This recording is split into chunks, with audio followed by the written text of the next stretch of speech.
इस वीडियो में हम देखेंगे कि जो नेफ्रॉन्स ने यूरिन प्रोड्यूस किया है, जो एक्सक्रीटरी प्रोडक्ट प्रोड्यूस किया है, उसकी कंसंट्रेशन किस तरह से वेरी करती है और क्यों वेरी करती है। तो जो भी एक्सक्रीटरी प्रोडक्ट नेफ्रॉन्स ने किडनी के अंदर प्रोड्यूस किया है वो डिपेंड करता है, उसकी कंसंट्रेशन डिपेंड करती है कि कितनी वाटर की अवेलेबिलिटी है। ठीक है, किसी भी बॉडी के अंदर वाटर की अवेलेबिलिटी के ऊपर एक्सक्रीटरी प्रोडक्ट की कंसंट्रेशन डिपेंड करती है। सो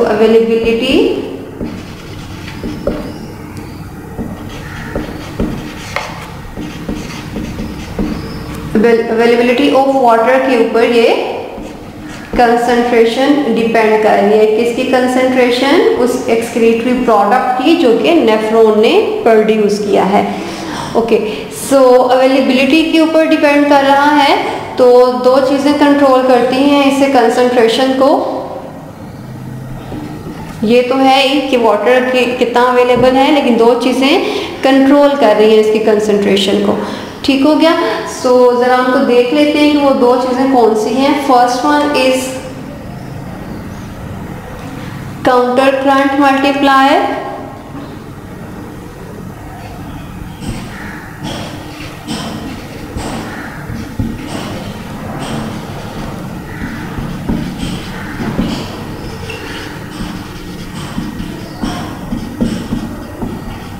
and second is hormones।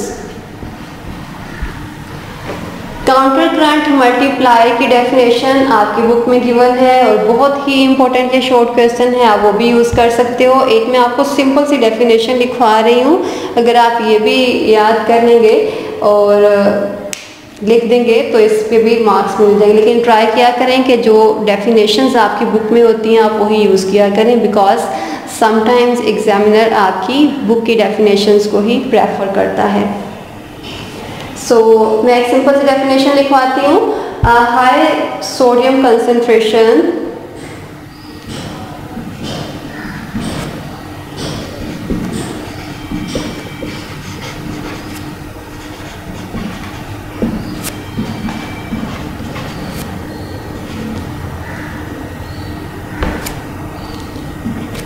high sodium concentration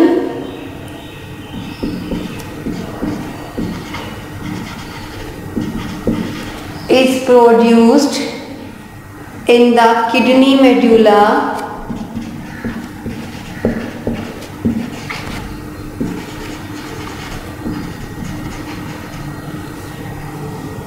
that osmotically draws out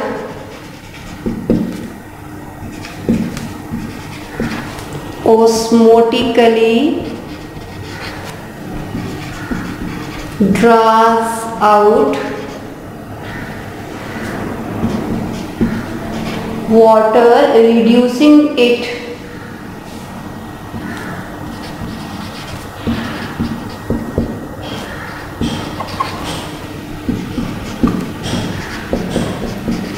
within urine और ट्यूब्यूल्स।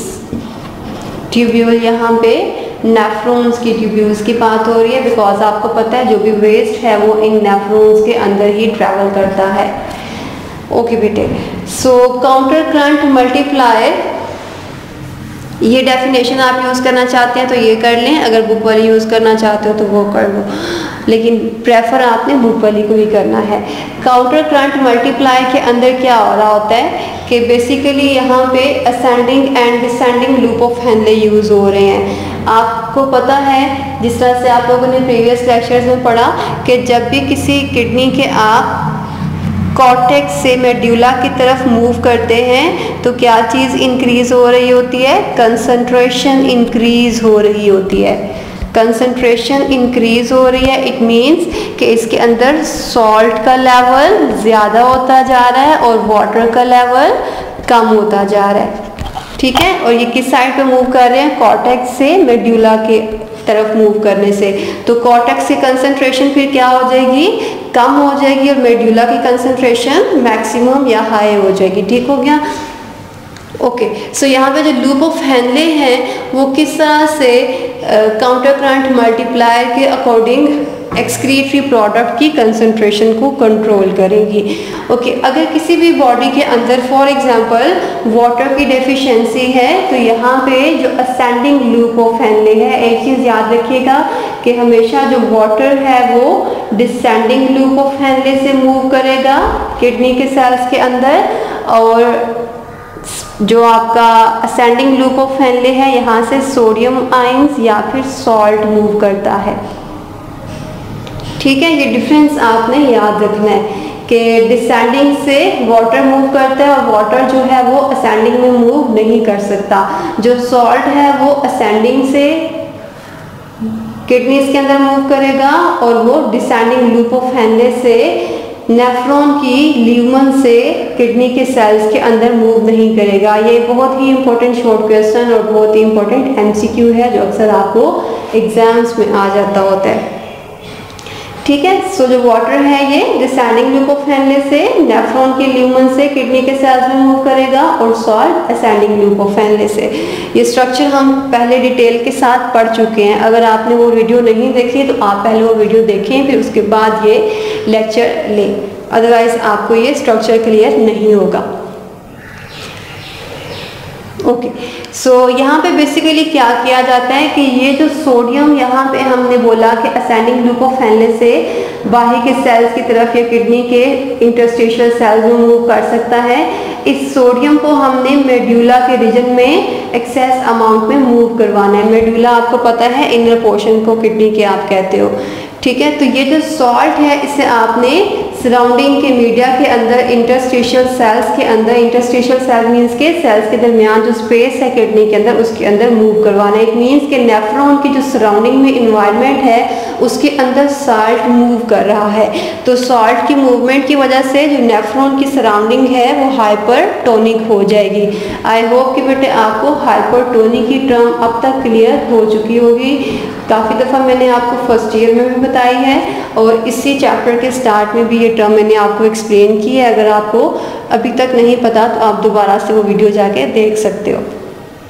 ठीक है, सो हाइपरटोनिक क्यों हो जाएगा? बिकॉज उसमें सॉल्ट का लेवल ज़्यादा हो रहा है। अगर हम यहाँ पे कहते हैं कि असेंडिंग लूप ऑफ हेनले के दो पार्ट्स है ना, एक तो यहाँ पे आपको थिन ट्यूब नज़र आ रही है और एक आपको थिक पार्ट नज़र आ रहा है। इसका जो थिन पार्ट है वहाँ से पैसिव ट्रांसपोर्ट के थ्रू सॉल्ट नेफ्रॉन से सराउंडिंग के मीडिया में मूव करते हैं और जो थिक पार्ट है उसमें से एक्टिव ट्रांसपोर्ट करवाई जाती है। एक्टिव ट्रांसपोर्ट मीन्स के एनर्जी के थ्रू यहाँ पे हमने सॉल्ट को बाहर मूव करवाना है। ओके, अब हम अगर सराउंडिंग के इन्वायरमेंट को हाइपरटोनिक कर रहे हैं तो ये क्यों करवा रहे हैं हम?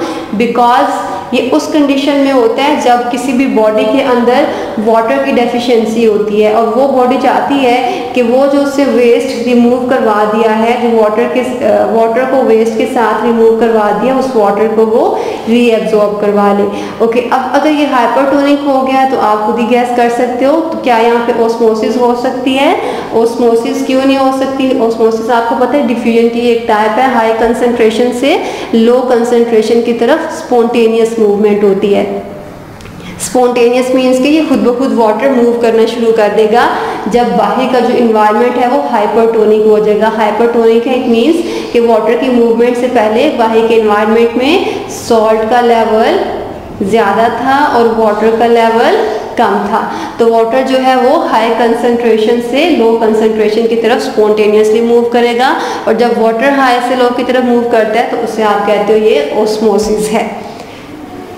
ठीक है, सो ये वाला जो काउंटर करंट मल्टीप्लायर है जब उसने सराउंडिंग के इन्वायरमेंट को हाइपरटोनिक किया है तो ये किस कंडीशन में करेगा? जब किसी भी बॉडी के अंदर वाटर की डेफिशिएंसी है। ठीक है, तो उस डेफिशिएंसी को अकम्प्लिश करने के लिए वो वाटर को मूव करवाएगा और वाटर को मूव करवाने के लिए उसे कुछ ऐसी चेंजेस करना होंगी कि आपका जो इन्वायरमेंट है वो सपोर्ट करे वाटर के मूवमेंट को, उसे अपोज नहीं करे।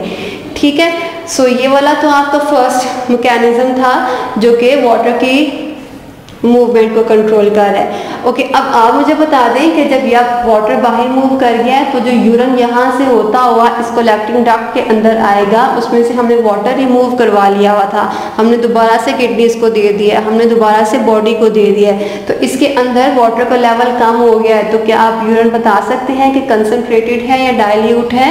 ऑब्वियसली ये यूरिन कंसनट्रेटेड होगा, बिकॉज हमने इसमें से वाटर को रिमूव करवा लिया, इसमें सॉल्ट का नंबर अब ज़्यादा रह गया है। ठीक है, ओके।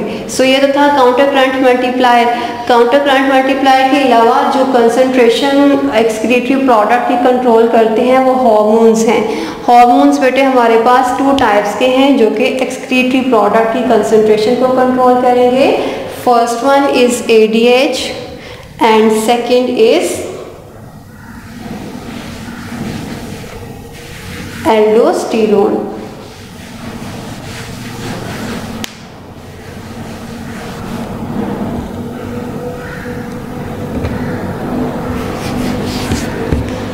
ओके, सो 2 हार्मोन्स हैं हमारे पास। First one is ADH and second is aldosterone.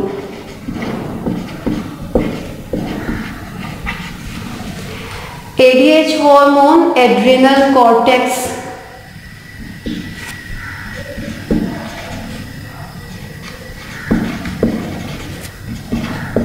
Secrete करवाता है, और ये एड्रिनल कॉर्टेक्स क्या है आपको मैंने इंट्रोडक्शन में बताया होगा कि ये फॉर एग्जांपल एक किडनी है, तो किडनीज के ऊपर इस तरह से ग्लैंड्स होते हैं। ये ग्लैंड्स हम चैप्टर नंबर 17 में इंशाल्लाह डिटेल के साथ पढ़ेंगे। तो इस किडनी के ऊपर इस तरह से ये ग्लैंड्स हैं, इन ग्लैंड्स को आप एड्रीनल ग्लैंड्स कहते हो। इन एड्रीनल ग्लैंड्स का जो आउटर पोर्शन है वो सेपरेट हार्मोन सिक्रीट करवाता है, और जो सेंट्रल पोर्शन है वो सेपरेट हार्मोन सिक्रीट करवाता है। ये हम चैप्टर नंबर 17 में इंशाल्लाह पढ़ेंगे। तो जो ADH हार्मोन है ये एड्रिनल कॉर्टेक्स सिक्रेट करवा रहा है। कॉर्टेक्स मीन्स कि इस एड्रिनल ग्लैंड का जो आउटर पोर्शन पे एरिया है वो इस ADH हार्मोन को सिक्रेट करवाएगा। अगर किसी भी बॉडी के अंदर ADH हार्मोन की फॉर एग्जांपल वाटर की डेफिशिएंसी है, तो वाटर की डेफिशिएंसी को रिकॉग्नाइज करके ब्रेन ऑर्डर करेगा कि ADH की सिक्रीशन को ज़्यादा करवाया जाए। ADH की सिक्रीशन ज़्यादा होगी तो वो क्या करेगा कि कलेक्टिंग डक्ट के अंदर जितना भी यूरिन आ गया था उस यूरिन में से वाटर को रीअब्सॉर्ब कर लेगा और बॉडी के अंदर सेव कर लेगा। ठीक है, सो सबसे पहले वाटर की डेफिशिएंसी को रिकॉग्नाइज किसने किया? ब्रेन ने, और ब्रेन ने ऑर्डर दिया एड्रिनल ग्लैंड्स को कि वो ADH को सिक्रीट करे। ADH सिक्रीट करके क्या करेगा? वो कलेक्टिंग डक्ट से आके वाटर को रीअब्सॉर्ब कर लेगा। कलेक्टिंग डक्ट के अंदर क्या चीज़ थी? वो वेस्ट जो यहाँ से फिल्टर होता हुआ इन ट्यूब से होता हुआ आ रहा था, तो वो यहाँ से एक्स्ट्रा वाटर को रीअब्सॉर्ब कर लेगा और कंसनट्रेटेड यूरिन प्रोड्यूस करेगा। ठीक है, सो ADH जितना ज़्यादा सिक्रीट होगा इट मीन्स कि उतना ज़्यादा कंसनट्रेटेड यूरिन प्रोड्यूस होगा। अगर वाटर की अवेलेबिलिटी किसी भी बॉडी के अंदर ज़्यादा है तो फिर इससे ऑपोजिट प्रोसेस होगा। वो ऑपोजिट प्रोसेस क्या होगा उसे भी देख लेते हैं। वाटर बहुत ज़्यादा है किसी भी बॉडी के अंदर तो ब्रेन जो है वो ADH की सिक्रीशन को लो करवा देगा। ADH की सिक्रीशन लो हो जाएगी तो यूरिन कौन सा प्रोड्यूस होगा? डाइल्यूट यूरिन प्रोड्यूस होगा। डाइल्यूट यूरिन मीन्स कि जितना भी एक्सेस वाटर है वो यूरिन के साथ रिमूव हो जाएगा।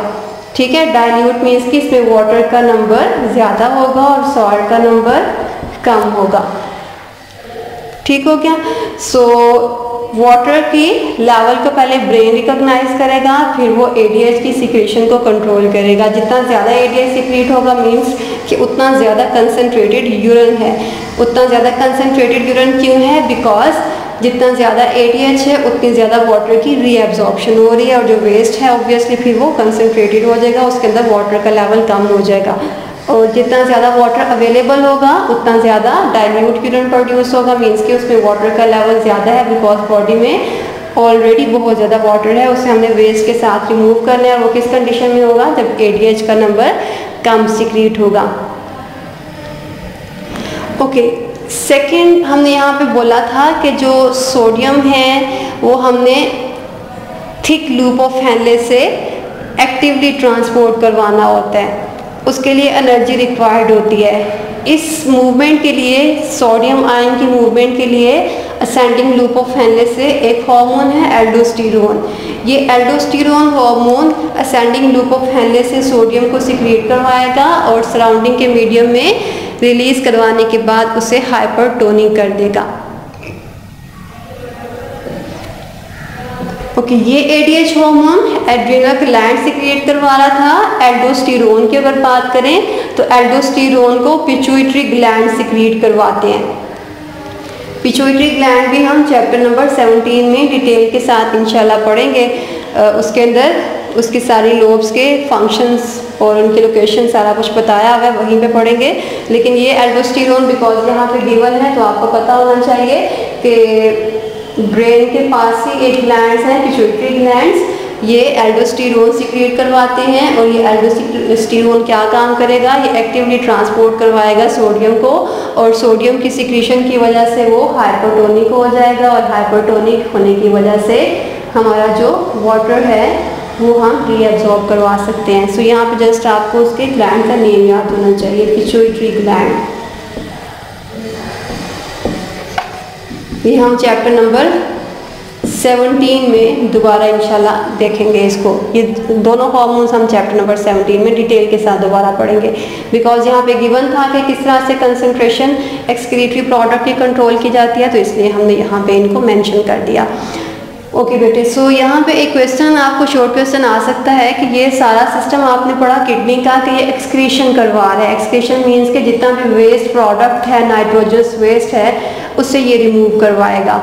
तो यहाँ पे बिकॉज आपको ऑब्वियसली पता चल रहा है कि कंसनट्रेटेड और डाइल्यूट यूरिन जब प्रोड्यूस हो रहा है तो ये वाटर के अवेलेबिलिटी की बेस पे हो रहा है। अगर बॉडी के अंदर वाटर बहुत ज़्यादा है तो वो डाइल्यूट यूरिन प्रोड्यूस करवा रहे हैं, अगर वाटर की शॉर्टेज है तो वो कंसनट्रेटेड यूरिन प्रोड्यूस करवा रहे हैं। इट मीन्स के जो किडनी है ये वाटर का लेवल भी आपकी बॉडी के अंदर मेंटेन करता है। वाटर का लेवल मेंटेन कर रहा है तो इट मीन्स कि किडनीज जो हैं ये एक्सक्रीटरी ऑर्गन भी हैं और ये ऑस्मो रेगुलेटरी ऑर्गन भी हैं। ओस्मो रेगुलेटरी ऑर्गन भी है। ओस्मो रेगुलेटरी हमने क्यों बोला है, बिकॉज ये जिस तरह से आप लोगों ने इससे पहले वाली वीडियोस में देखा, जो ओस्मो रेगुलेशन है उसमें वाटर एंड सॉल्ट का लेवल मेंटेन करवाया जाता है। बिकॉज किडनी यहाँ पे लेवल वाटर का जो है उसको भी मेंटेन करवा रहा है, वेस्ट को भी रिमूव करवा रहा है। तो किडनी बोथ टाइप के ऑर्गन्स के तौर पे आप इसको कैटेगराइज करवा सकते हैं कि ये एक्सक्रीटरी ऑर्गन भी है और ये ऑस्मो रेगुलेटरी ऑर्गन भी है। एक्सक्रीटरी क्यों है, बिकॉज ये एक्स्ट्रा वेस्ट को, नाइट्रोजस वेस्ट को रिमूव करवाता है। और ऑस्मो रेगुलेटरी क्यों है, बिकॉज ये वाटर के लेवल को आपकी बॉडी के अंदर मेंटेन करवाता है। ओके जी बेटे, सो एक्सक्रीशन का जस्ट एक टॉपिक हमारा रह गया है किडनी प्रॉब्लम्स, वो इंशाल्लाह फिर हम इसके बाद वाली वीडियोज़ में देखेंगे। यहाँ तक आपको कोई भी क्वेश्चन है कि किडनी का नेफ्रॉन का स्ट्रक्चर क्या है, नेफ्रॉन्स वर्क किस तरह से करते हैं, और वर्किंग के बाद जो एक्सक्रीटरी प्रोडक्ट है उसके कंसंट्रेशन में कोई भी क्वेश्चन है तो आप मेरे बेटे इस वीडियो के नीचे कमेंट करके पूछ सकते हो। ओके जी, अल्लाह हाफिज़।